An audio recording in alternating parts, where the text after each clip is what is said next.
현상 유지는 위험, 현상 유지하기도 얼마나 어려운데 백조가 가만히 호수에 떠 있는 것 같아도 발 밑에는 계속해서 허우적거리고 있어야 몸은 그럴듯하게 현상 유지를 하고 있습니다. 근데 우리는 현상 유지는 위험이다. 말씀 자체가 도전적이어야 됩니다. 복음의 내용은 유명한 누가복음의 메시지입니다. 소경이 눈을 뜨는 장면이 43절에는 보게 되고 그가 찬양을 하게 되고 사람은 그 사람 때문에 찬양을 하게 된다는 얘기입니다. 오늘 35절은 예수께서 여리고에 가까이 이르셨을 때, 여러분들은 여리고하고 상관이 없는 동네지만 용인을 지나면 수원이 있고 수원 옆에는 서울이 있습니다. 서울 가까이 이르렀을 때 그 말을 성경에는 여리고에 가까이 지나면 여리고를 경영은 바로 예루살렘이 나옵니다. 그래서 이 예루살렘 가까이 이르렀을 때 일어난 해프닝, 한 사건이 거기에 기록되어 있습니다. 어떤 눈먼 사람이 길가에 앉아서 구걸하고 있었습니다. 구걸하고 있는 것을 보니까 직업인 거지예요. 요새는 거지 품격이라는 굉장히 인기가 돼가지고 우리 교회도 2살짜리가 요새 만나기만 하면 목사님 500원. 요새 그만큼 거지의 파괴력이 있습니다. 내가 보통 거지냐 꼭 거지라고 그러는데 거지도 품격이 있다. 굉장히 허경환이가 이번에 그것 때문에 유명한 스타가 다시 한번 올라가서요. 키가 작아서 고민이 되니 그것 때문에 굉장히 새로운 장이 생겼는데 어떻든 이 거지가 맹인이에요. 맹인이니까 뭐 거지 됐겠다고 볼 수 있겠지만 맹인이지만 강용우 박사 같은 분들은 세계에 영향력 있는 인물로 이런 족적을 남기기 때문에 맹인이라고 해서 무조건 구걸하고 살 이유는 없습니다. 그런데 이분은 맹인인데 구걸을 하고 앉아있고 그 다음에 길가에 앉아서 구걸하니까 중요한 도시에서 목 좋은데 자리 잡고 거기서 현실 생활을 유지할 수 있는 그런 자리 잡고 거지 노릇을 하고 있던 한 맹인 거지가 우리가 지나가는 소리를 듣고서 이 사람이 무슨 일이 있냐는 호기심을 갖고 질문을 했어요. 그랬더니 나사렛 예수가 지나간다고 말을 해줬습니다. 그래서 여러분 어떤 중요한 기회를 놓쳐서는 안 되는 것인데 나사렛 예수가 여리고를 지나서 예루살렘에 가면 다시 자기 도시에 온다는 보장이 없습니다. 이 기회, 그에게 나아가면 나도 구원받을 수 있겠다고 하는 희망과 용기를 가지고 그에게 크게 부르짖는 장면이 나와 있습니다. 큰 소리로 질렀다고 그랬죠. 38절에 소리를 질렀어요. 그때 최고의 메시아에 대한 칭호가 다윗의 자손이여 그러는 거예요. 다윗의 자손 예수여 나를 불쌍히 여겨 주십시오. 그 말이 라틴어로 피에타입니다. 피에타, 이것이 최근에 유명한 화제작이 돼가지고 김기덕이라고 하는 사람을 청평판에 빛나는 새로운 감독으로 거듭나겠어요. 조민수와 함께 영향력 있는 중년급 상을 받게 돼가지고 한국 영화사에 큰 공헌을 세우게 됐는데 그 사람이 만든 그 제목이 나를 불쌍히 여기소서예요. 피에타예요. 피에타. 그랬더니 앞에 가선 사람들이 오히려 그에게 조용히 하라고, 야 시끄러워 조용해 하고 그 외치는 소리를 제어했습니다. 그런데 그가 더욱더 큰 소리로 외쳤다 그랬습니다. 조용히 하라. 그래서 그가 이끌어가던 사람들이 그에게 말하기를 quiet, 조용히 해. 그런데 영어 NIV 성경에는 he shouted all the more, 더 크게 소리를 질렀다는 거예요. 다윗의 자손이여 피했다, 더 불쌍히 여겨달라고 큰 소리를 외쳤더니 예수께서 관심을 가지시고 멈춰서 그를 나한테 데려와라. 그래서 맹인이 주님 앞에 불려왔습니다. 그때 주님께서 41절 내가 너한테 뭘 해주길 바라느냐 그랬더니 저는 볼 수 있게 해주십시오. 그랬더니 눈을 따라 이 믿음이 너를 계속 구원해 왔구나. Your faith has healed you. 쭉 너를 계속해서 치유하여 왔구나. 이런 말씀과 함께 그 사람이 immediately 즉시 눈을 뜨게 되고 하나님께 영광 돌리며 찬양을 하게 되니까 사람들도 그들을 보고 덩달아 하나님을 찬양했다 하는 아주 기쁜 소식이 기록되어 있는 것을 우리가 복음이라고 합니다. 성경에 복음이라고 붙어있는 말은 언제나 기쁜 소식을 들을 수 있어야 돼요. 복음. 오늘 날이 추우니까 오늘 근무한 것은 사흘 근무함으로 쳐준다든지 이렇게 복음이 되죠. 우리에게 기쁜 소식이 담겨있는 것이 복음서인데 누가의 복음입니다. 오늘 크게 삐했다라고 외칠 때 그 사람의 외침에는 믿음과 정열이 넘쳐 흘렀습니다. 그러니까 그 외치고 있을 때 오히려 다른 사람들은 그를 경멸하고 조용히 하라고 제지해요. 그래도 이 사람은 결코 포기하지 않고 요즘에 인기 있는 개그폰이 바로 용감한 녀석들 아니에요. 포기 대신 죽기 살기로 많은 사람들이 굉장히 좋아해요. 용감한 녀석들이다. 그래서 여기서 크게 외쳐서 결국 평안한 대답을 받을 뿐 아니라 정교한 응답을 받았습니다. 우리 인생에서 가끔 우리 앞에 가로놓이는 병이 있다면, 장애물이 있다면 아마 세 가지를 들 수 있어요. 하나는 순간순간 찾아오는 절망감입니다. 절망감, 불안과 긴장을 느끼게 하는 노이로제, 의학적으로는 진단이 불가능한 고독과 절망. 철학자 키엘케고는 절망을 가리켜서 죽음에 이르는 병이라고 했습니다. 절망은 어떤 노력에 대해서도 작은 결과도 얻어내지 못할 때 느끼는 감정입니다. 로또를 그렇게 10장을 사고 열정을 부렸는데 한 글자도 맞지 않았다. 절망입니다. 이거는. 본문에 나오는 맹인은 절망할 이유가 충분해요. 자신의 상황과 조건이 어렵습니다. 주변에 있는 사람들은 그를 이해하거나 돕지 않습니다. 냉정한 현실 앞에서 한 인간이 무엇을 바라보고 용기를 낼 수 있을까? 그런데 재미있는 것은 그가 눈은 볼 수 없어도 귀로 들을 수 있었다는 거죠. 눈은 절망적이지만 그는 그의 귀는 소망이 있었습니다. 하나를 잃어버리면 모든 것을 포기하는 것이 아니라 남아있는 하나로 부족한 것을 회복하려고 하는 의지와 소망, 그것이 절망을 극복하는 비결입니다. 또 하나는 그에게 맹인이라는 것과 거지라고 하는 것은 많은 그 신체적인 조건이나 환경을 통해서 열등감이 생길 수가 있습니다. 인간에게 열등감도 큰 장애 요인 중에 하나예요. 열등감 때문에 수치심을 느낍니다. 우리나라 백성들 중에 특별히 1988년생 이후에 태어난 사람들은 열등감이 없다 그래요. 굉장히 그 새로운 변화입니다. 대한민국 사람이라는 것에 대한 열등감이 없다. 그러니까 글로벌 시대에 어디 나가나 제 역량을 발휘합니다. 오늘 맹인 거지가 열등감과 수치심도 없고 나도 예수님을 못 부를 이유 없다. 지나가시는데 부르는 걸 누가 말려? 크게 삐했다 하고 외쳤던 그의 자세, 그것은 부끄러움을 극복하는, 열등감을 극복하는 놀라운 자세입니다. 이스라엘 백성은 아낙 자손이라고 하는 거대한 거인들을 본 다음에 그 예루살렘 그 가나안 땅에 들어가기 전에 그 거인들을 보고 난 다음에 우리는 그들 앞에 가니까 스스로 메뚜기 같더라. 그래서 포기할 생각을 했다는 거예요.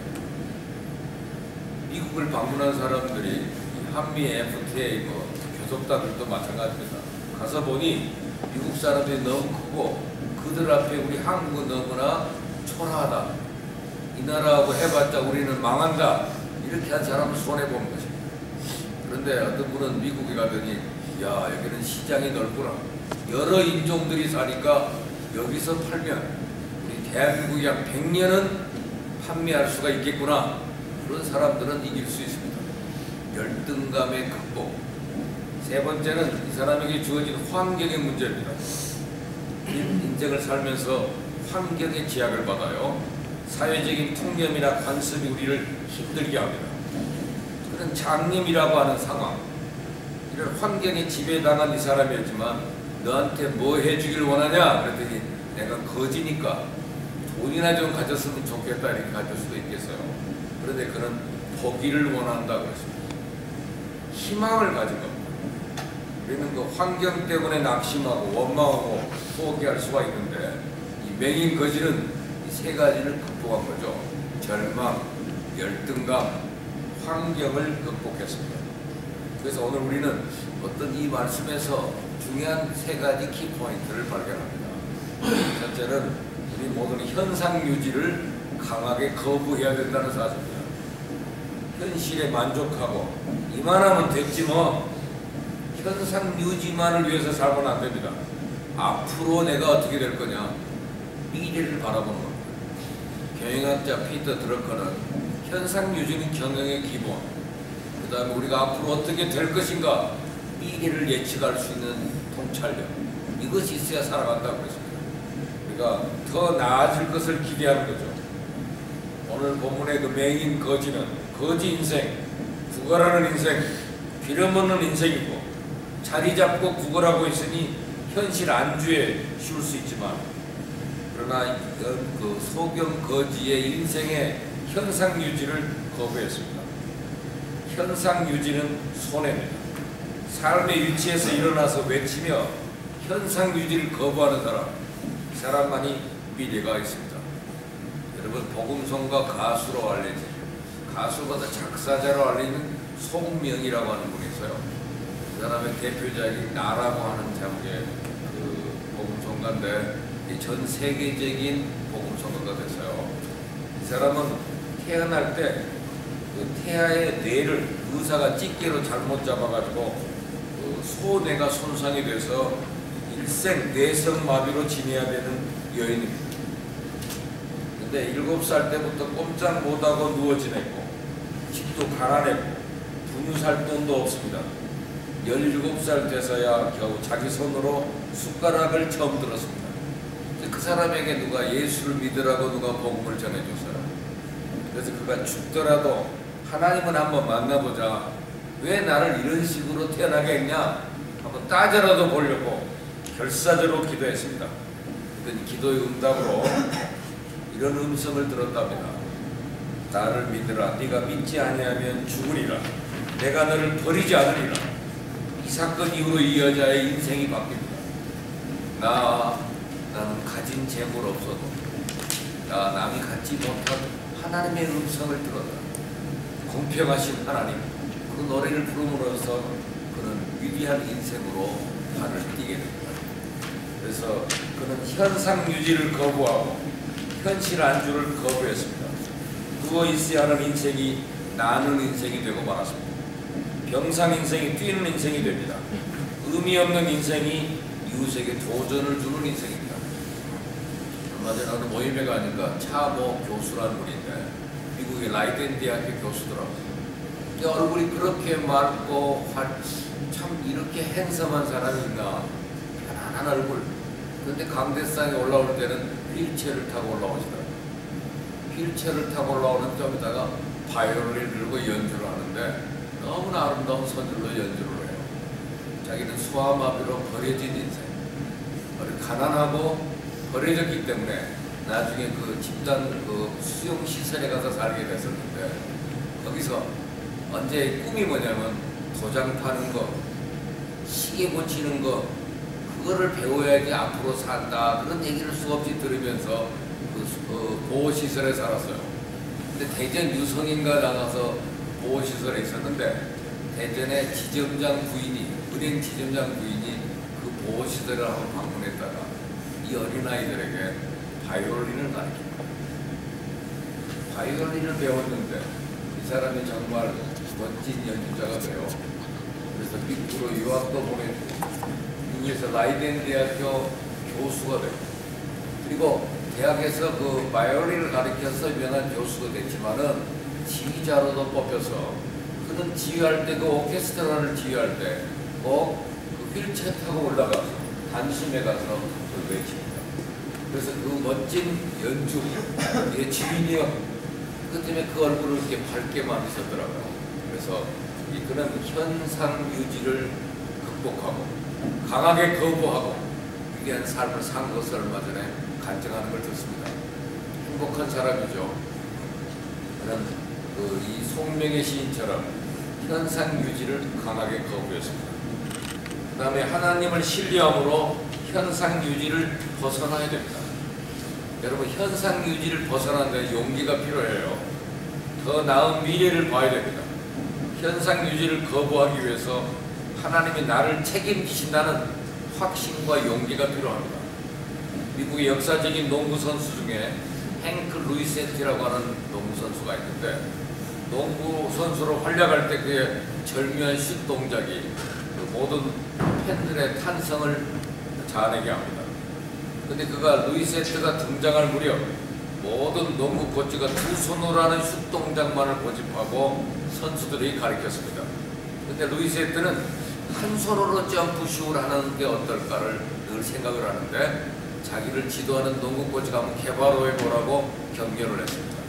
그때부터 그들은 한 손 슛, 한 손 점프슛을 개발해가지고 그 다음에 성공을 해요. 다른 사람은 2점 넣을 때 그 사람은 3점 넣는 사람이 됩니다. 인생의 새로운 현상 유지를 과감하게 거부한 인물입니다. 근데 이런 현상 유지를 위해서는 끊임없는 변화가 필요해요.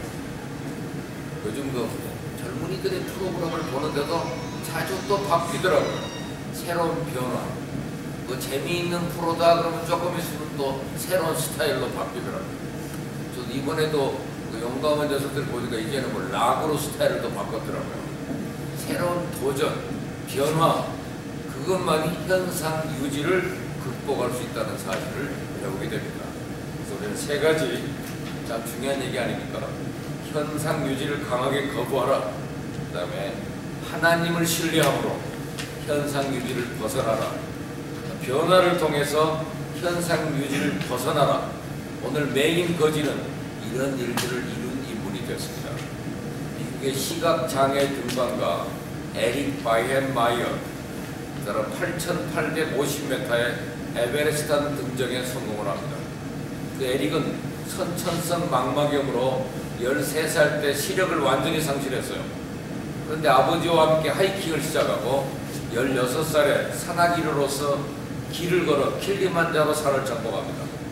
산을 오르는 내내 지팡이를 의지하고 동료 셀파의 배낭에 달린 종소리를 듣고 방향을 잡아갑니다. 정상인도 90% 이상이 등정에 실패한 에베레스트 등정이 고난의 연속인데 결국 들것에 실려가거나 업혀가지 않고 끝까지 도전해서 결국은 그 일을 해내기 때문에 인류 최초 맹인으로서 에베레스트 한 등정을 성공한 사람으로 이름을 바꿉니다. 여러분, 현상 유지는 그리스도인의 자세가 아니에요. 현실 안주는 성경적 인생이 아닙니다. 오늘 본문에 등장한 현상 유지를 거부하고 인생을 새롭게 도전해가는 인물이 등장을 했습니다. 오늘 이 말씀을 들으면서 우리도 2012년, 오늘 나는 굉장히 춥고 으스스하지만 오늘 이 소경 한 사람이 이렇게 새로운 인생을 살게 됐다는 사실을 우리에게 소개해 주면서 여러분도 이렇게 살 거냐? 현상 유지를 강하게 거부하라. 그리고 도전하라. 그리고 그러나 끊임없이 변화하라. 변화하지 않으면 우리 스스로도 무너지고 맙니다.